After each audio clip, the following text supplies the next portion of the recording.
तालुक्यातील टोप येथील ग्रामपंचायत जवळ असलेल्या एका घराचा कडी-कोंडात तोडून चोरट्यांनी घरात प्रवेश करत झोपेत असलेल्या लोकांच्या तोंडावर गुंगीचा स्प्रे मारून सुमारे 3.25 लाख रुपयांचे सोने चांदीचे दागिने, मोबाईल व रोख रक्कम लंपास केल्याची घटना गुरुवारी पहाटे सुमारे 1:30 वाजण्याच्या सुमारास घडली आहे. पाळीव कुत्र्यांना गुंगीचा खाऊ दिल्याने ते बेशुद्ध पडले होते. याबाबत पोलीस व घटनास्थळावरून मिळालेली माहिती अशी आहे की टोप ग्रामपंचायत जवळ गुरुवारी पहाटे अज्ञात चोरट्यांनी घराची पाहणी करून बंद दरवाजाचा कडी-कोंडा उचकटत घरात प्रवेश केला. झोपेत असलेल्या लोकांच्या तोंडावर गुंगीचा स्प्रे मारून कपाटातील ऐवज चोरून नेण्यात आला. या चोरीत 16 ग्रॅम वजनाचा लक्ष्मी हार, किंमत अंदाजे 1,41,544 रुपये, 49,750 रुपयांची सोन्याची ठुशी, सुमारे 50,000 रुपये किमतीच्या 2 चांदीच्या कड्या, 50,000 रुपये किमतीचे विवो कंपनीचे 3 मोबाईल हँडसेट तसेच 30,000 रुपये रोख रक्कम असा एकूण 3.25 लाख रुपयांचा ऐवज लंपास करण्यात आला.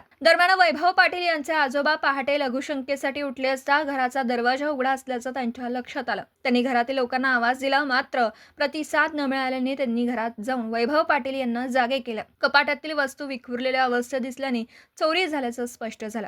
तसेच घरातील व शेजारील पाळीव कुत्रे काहीतरी खाल्ल्यामुळे बेशुद्ध पडलेले आढळले. घटनेची माहिती मिळताच शिरोली पोलिसांनी घटनास्थळी भेट देऊन पाहणी केली. दिवसभरातील घडामोडींचा आढावा घेण्यासाठी पाहत रहा N24 मराठी न्यूज चॅनल.